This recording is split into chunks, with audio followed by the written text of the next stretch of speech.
Una vez que tenemos ya definida y diseñada la propuesta de valor y el proyecto, producto, modelo de negocio básico, Lean Project, vamos a ver ahora un concepto que es tremendamente importante, que lo llamamos validación de hipótesis y prototipos. Vamos a ver en qué consiste y lo vamos a hacer de primeras lanzando dos afirmaciones que seguramente os sorprendan. Decimos que las ideas de negocio no existen y que los planes de negocio no funcionan. Y la verdad es que nuestro amigo, que le llamamos consultorosaurio, se pone muy nervioso cuando escucha estas frases. ¿Por qué decimos esto? En primer lugar, decimos que las ideas de negocio no existen porque lo importante no es ni el negocio ni el producto, sino que es el dolor que le resolvemos al cliente. No lo habéis oído esto nunca, ¿verdad? Estaréis hartos. Pues esperar, porque todavía queda un poco más. Es muy importante. Y la solución innovadora entregándole valor que desarrollamos o que diseñamos, como ya habréis hecho. Y nunca os olvidéis de esta fórmula. Es como la publicidad subliminal de Coca-Cola. La ponemos todo el tiempo para que la tengamos en cuenta porque realmente es muy importante. Y la otra afirmación también os sorprende, ¿no? ¿Cómo que los planes de negocio no funcionan? Pero si yo llevo toda la vida en mi empresa haciendo planes de negocio, las empresas hacen planes de negocio,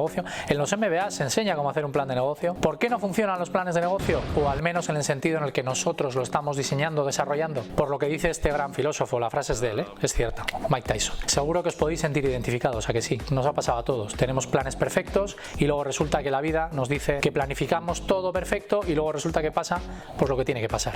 Uno de los grandes problemas que se tiene, y sobre todo, y esto es muy importante, cuando trabajamos para una empresa concreta que fabrica un producto o servicio concreto, es que creemos que todo lo podemos resolver y lo tenemos que resolver con ese producto, con ese servicio. Y además, y esto es lo peor, asumimos que conocemos los problemas del cliente. Y lo peor, incluso, pensar que con el producto o servicio que siempre hemos tenido, podremos seguir viviendo los próximos meses o años. Eso cada vez es menos cierto y no hay más que ver los periódicos y os podríamos enseñar un montón de estadísticas, pero como no tenemos tiempo, lo dejaremos para otro vídeo. La frase de Asmauría es muy buena, ¿de acuerdo? El plan perfecto es un mito y yo creo que todos estamos de acuerdo. Y algo no nos encaja. Efectivamente, ¿qué es lo que no encaja? Que podemos hacer un corte entre el siglo XX y el XXI. Una de las grandes diferencias que existen es que los tiempos que nos toca vivir ahora son lo que se llaman tiempos exponenciales, en los que existe muchísima incertidumbre y están en constante cambio. Una manera gráfica de representarlo es esta que tenéis aquí. Si hablamos del siglo XX, tanto los requisitos de los clientes como las tecnologías que existían eran altamente predecibles. Las necesidades de los clientes y los dolores que tenían o cambiaban poco o aunque cambiaran daba un poco igual, porque vivíamos en una economía de producción, una economía de oferta, en la que prácticamente todo lo que se producía se terminaba vendiendo, sobre todo hasta los 70 y algo los 80 en algunas industrias. Y las tecnologías tampoco cambiaban. ¿Qué nos ocurre en el siglo XXI?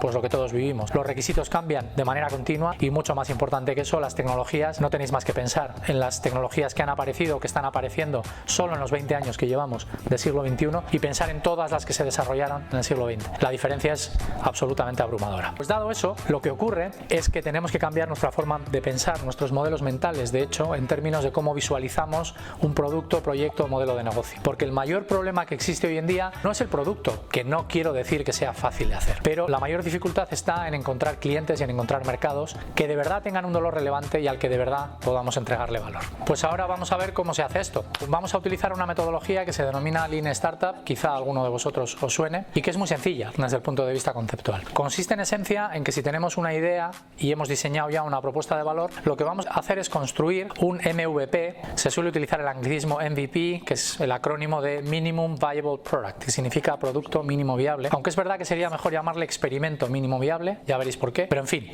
MVP, MVP es el término que más se utiliza. Consiste en construir eso, que luego lo vamos a describir, pero en esencia es la cantidad mínima de esfuerzo que tenemos que hacer para conseguir aprender y medir si nuestro modelo de negocio, nuestra idea y diseño de propuesta de valor tiene un mercado y tiene un mercado suficientemente relevante para lo que queremos. Por lo tanto, el ciclo Lean Startup, como veis, consiste en desarrollar una idea, construir el MVP, ponerla en el mercado, ya veremos cómo con algunos ejemplos, medir lo que ocurre, analizar los datos, aprender de esos datos y el objetivo es girar en esta rueda el mayor número de veces posibles y lo más rápido posible, iterando la idea, es decir, cambiándola si es que procede o analizando nuevos aumentos de clientes, etc. En esencia, lo que tenemos que hacer es encontrar lo que se llama o le llamamos el trinomio de la hipótesis, ¿no? Que es una palabra así un poco de matemáticas, pero trinomio tiene sentido porque lo que hacemos es decir quién es nuestro cliente en hipótesis, cuál es el dolor que vamos a resolver en hipótesis, qué solución vamos a dar en hipótesis. Como veis, es muy importante no asumir nada como cierto, no pensar que sabemos nada, a pesar de que esté relacionado con un modelo de negocio de éxito durante años o décadas, a pesar de que creamos tener certeza. A pesar de todo, el ejercicio y el esfuerzo más importante aquí es no dar nada por cierto, no creer en los planes y asumir que no sabemos nada y a partir de ahí hacer esto que estamos llamando validación con este trinomio y con este concepto del MVP. A partir de ahí lo que tenemos que hacer es generar aprendizaje. Es muy importante que un MVP no es un producto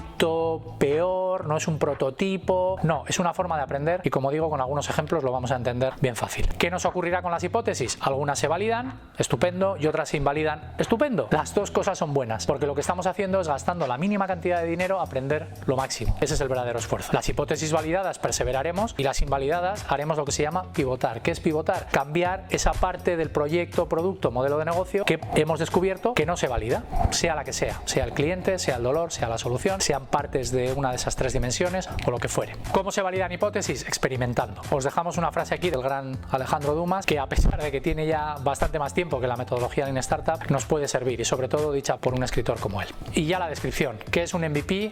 Lo tenéis aquí. Es la cantidad mínima de esfuerzo para completar una vuelta en el ciclo construir, medir, aprender que hemos visto antes. Ahora vamos a ver algunos ejemplos que son muy ilustrativos del MVP. Como hemos dicho, un MVP no es necesariamente un prototipo o un producto, digamos, peor o más sencillo, sino que hay diferentes formas de hacer MVPs. Vamos a ver la primera, que es muy interesante. Airbnb, todos lo conocéis. En estos tiempos lo está pasando un poco mal, como tantísimos modelos de negocio, pero ha sido, y ojalá vuelva a ser, como tantos modelos de negocio, vuelva a tener éxito otra vez, ¿no? Y vuelva a funcionar, algo que todos deseamos. Airbnb es muy interesante porque fijaros cómo nació. De hecho, mucha gente no sabe que su nombre era Air Bed and Breakfast, porque consistía en que personas que tenían una casa alquilaban en modo Bed and Breakfast, cama y desayuno, muy conocido sobre todo en el mundo anglosajón, una habitación que tenían en la casa. ¿Cuál era su hipótesis inicial? Que iban a ir estudiantes con poco dinero. Lo interesante de este caso, además, es que fijaros las fotos iniciales que tenía Airbnb, nada que ver con lo que podemos encontrar ahora. ¿Qué es lo que hicieron? Lanzaron una web súper sencilla en la que tenían fotos como estas, aunque parezca mentira, y en la que los primeros clientes que tuvieron fueron un desarrollador web, un estudiante de doctorado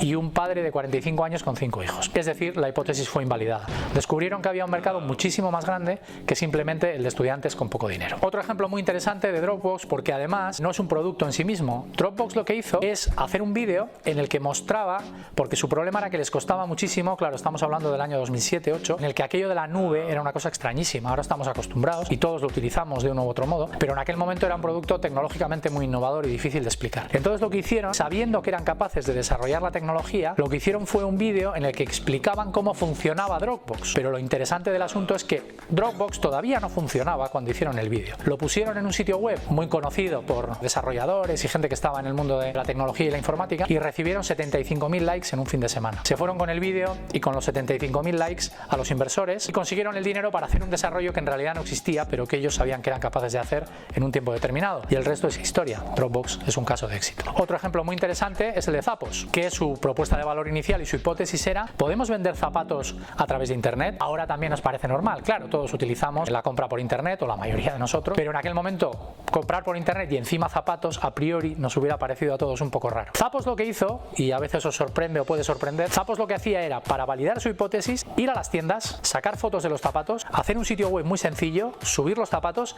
y ver si vendían. Cuando empezaban a vender, lo que hacían era ir a la tienda, comprar los zapatos y venderlos. Y alguien dirá: ¿pero qué sentido tiene eso? No obtenían ningún margen porque el precio que ponían era en esencia el mismo que estaba en la tienda. Claro, pero es que no estaban desarrollando el modelo de negocio, lo que estaban haciendo era validarlo. ¿Cuál habría sido la lógica convencional? Pues evidente, hacer un plan de negocio maravilloso, invertir en una fábrica, invertir en una línea de producción, invertir en diseñadores, y después de todo eso y de tener un stock de zapatos, haces el sitio web, lanzas el producto y a ver qué pasa. Esto lo dice Eric Ries, que es quien escribió Lean Startup. Entonces tenemos que huir de esa lógica convencional de creer que los planes funcionan, tenemos que hacer el esfuerzo por validar el modelo de negocio, ver si hay clientes y a partir de ahí ir lo más rápido posible desarrollando la idea, producto, proyecto o modelo de negocio. Dicho de otro modo, se trataría de caerse muchas veces intentando hacerse el mínimo daño posible. O como dice Steve Blank, saliendo del edificio. Tenemos demasiada tendencia en general a estar metidos en oficinas, delante del ordenador, creyéndonos que la realidad es la que vivimos nosotros dentro de la oficina o dentro de la fábrica. Y la realidad no es eso. La realidad es una cosa que está ahí fuera y que es precisamente lo que tenemos que validar. Porque al fin y al cabo, de los clientes de quienes vivimos y los que dan el éxito o no